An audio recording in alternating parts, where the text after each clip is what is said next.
What was your reaction when you saw this note? How did you get this note, and what did you say and do? Yeah, well, thank you for having me tonight. The note really caught me off guard. I was going to our office like I usually do in the afternoon, and it's the first thing I saw when I saw the door. My face with the first message about "we want blood." So I immediately started panicking.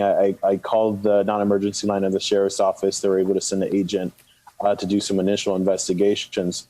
But it wasn't until a couple days later where we saw the video that you can now see on your screen that it really solidified how serious this was. And as I mentioned in the introduction, you have the mayor in Kansas resigning, you have the officials in Idaho, you have the Michigan Secretary of State. This is a nationwide trend. What do you think is driving it? I think we've been seeing this since November 3rd. President Trump has consistently put out messaging before and after the election that the election was going to be rigged if he didn't win.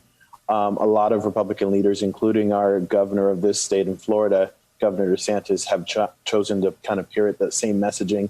And we can't be surprised when people get inspired by these types of messages and go out and do crazy things like this.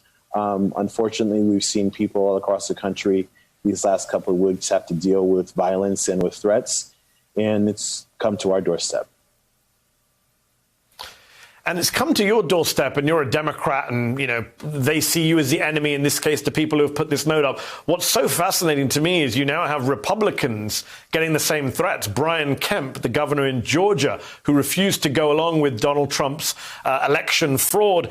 He tells the Atlanta Journal-Constitution, quote, "It's gotten ridiculous from death threats to claims of bribes from China, the social media posts that my children are getting." That article goes on to say Kemp did not blame President Donald Trump for the wrath he's facing from Republicans, even though the president has stoked the fury by blasting Kemp.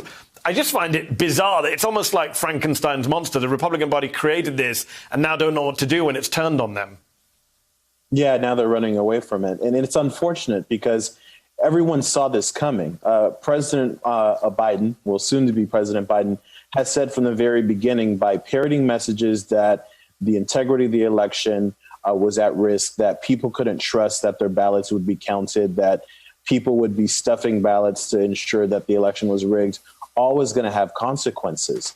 And for us to now be seeing threats attributed to both Democrats and Republicans now is truly a show that we need to come together as a country. We need to respect the norms that we have.